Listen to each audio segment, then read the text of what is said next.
Are we going to see California Governor Gavin Newsom arrested?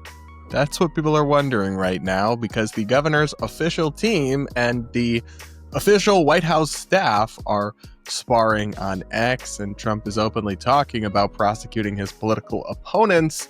So who knows where this is going? Things are genuinely getting crazy, and we're going to talk about it in another quick hit video. Welcome back to the channel, guys. So this all started with, as always, when their girls are fighting, it all started with a tweet. On Saturday, the official press account for Gavin Newsom put out a post saying that today is going to be a bad day for Newsome-Noem, who is the DHS secretary, the cabinet official in charge of Trump's immigration crackdown. Now, this tweet caused a stir, and I was kind of confused and surprised by it. But anyway, here's the reporting from The Hill.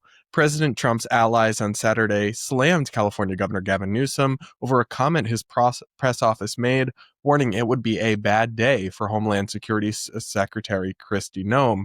The initial comment from the governor's office came after Newsom signed a bill into law protecting the state's immigrant community following widespread protests against deportations that rocked LA in June. I think the actions we asserted today, the laws that we just advanced today, run in complete contrast to what she's asserting and what she's pushing, Newsom said at his Saturday press conference, referring to Noem.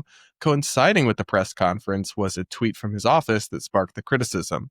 Newsome-Noem is going to have a bad day today, Newsom's press office tweeted. You're welcome, America. So I saw this tweet when the Gavin Newsom press account put it out, and it didn't really seem particularly remarkable to me. He's going to have a bad day today, okay, because they're doing their, like local immigration resistance. I don't know. I just didn't strike me as that big a deal. But apparently to many in Trump world, it read like a threat. Let's keep reading from The Hill here. That tweet led to heavy pushback from members of the Trump administration. This reads like a threat. This is ugly, at Gavin Newsom, Department of Homeland Security DHS spokesperson Tricia McLaughlin tweeted in response.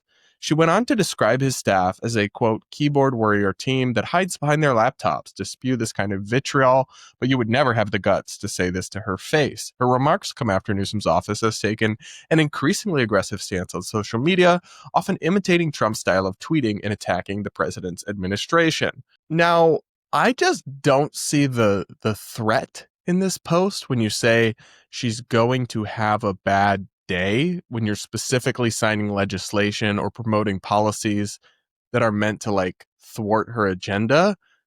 I really just don't see the threat. Now, apparently the reference here is that they are suggesting is being made is that some anonymous posters the day that Charlie Kirk was so tragically murdered in that, really vile act of political terror, posted that Charlie Kirk was going to have a bad day today or something. But listen, I have covered the assassination of Charlie Kirk in great detail, like every facet, consuming stories, reporting, analyzing the developments, the debates over it. And I'm not aware of that. Like, I still haven't actually seen any posts about that. That's just a thing people are referencing.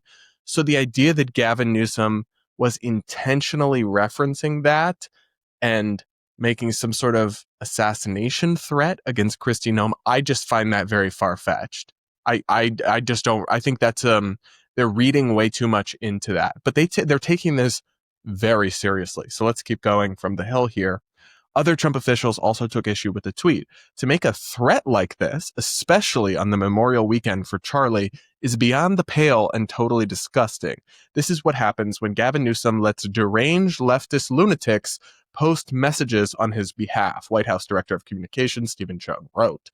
Bill Essayli, the acting U.S. attorney for the Central District of California, said he referred Newsom's post to Secret Service as a threat.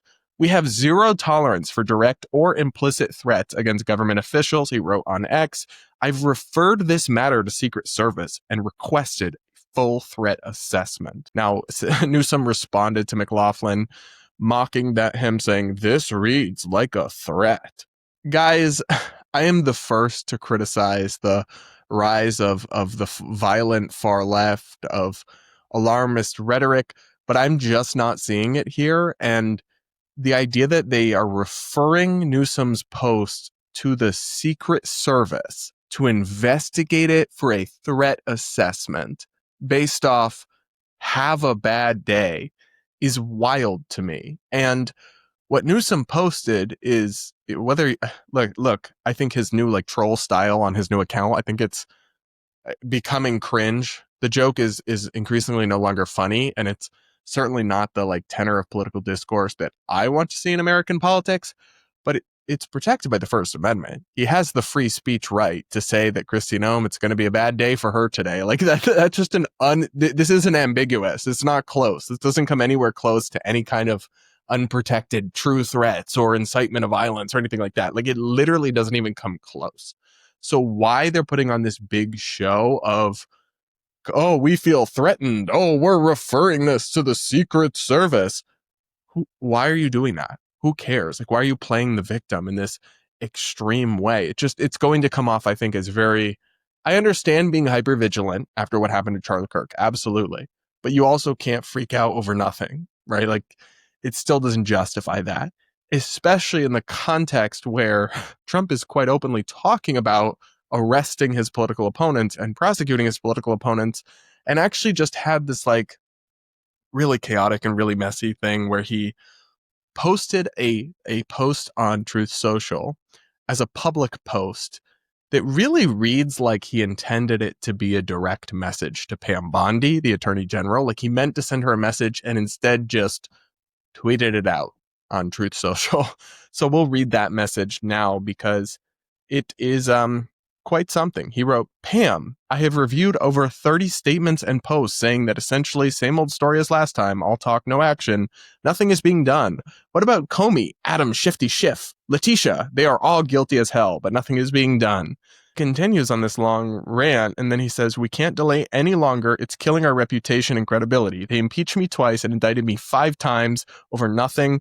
Justice must be served now! Exclamation, exclamation, exclamation.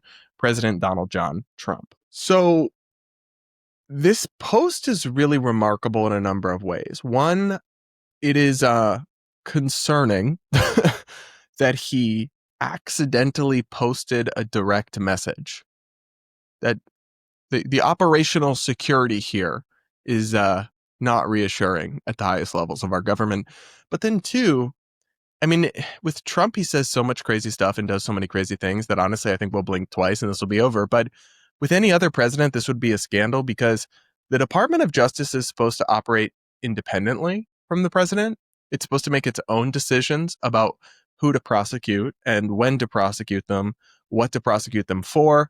It is not supposed to be an overtly politicized branch, and they're not supposed to be getting their directions from the president about who to. Now, the president appoints the people to put in charge of the Department of Justice, but then they're not supposed to be getting orders from the president of prosecute Adam Schiff, prosecute Letitia James, other, like Democrats or political opponents of the Trump administration.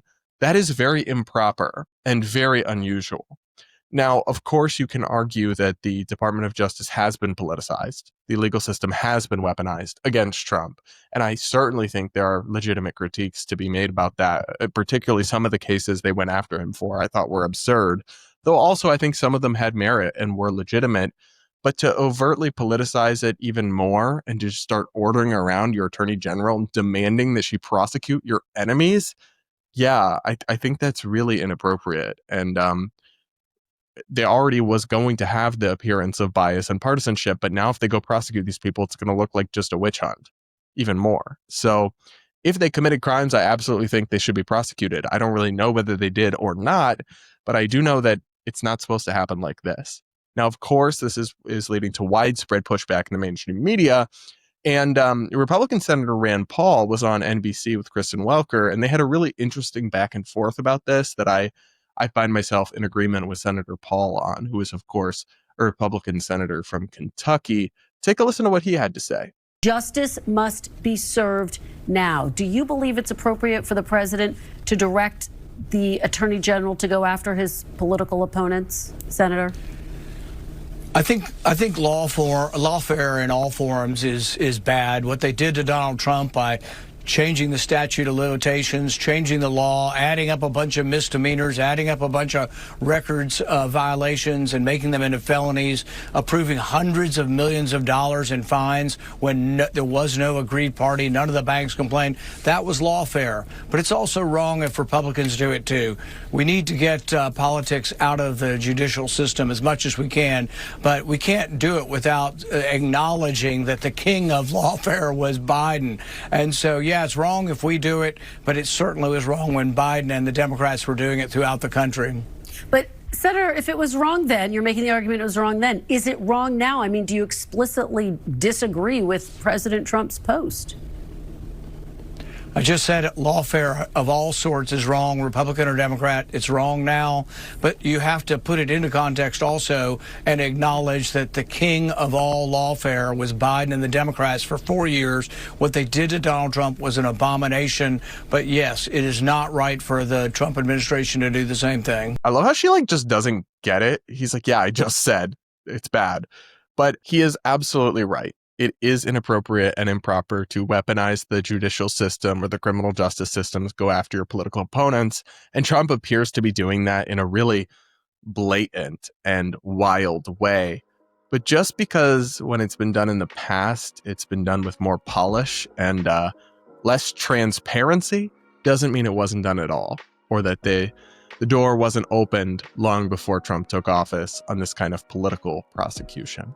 What do you guys think? Let me know in the comments. Make sure to subscribe if you aren't yet. Hit the like button, yada, yada, yada. And we'll talk again real soon.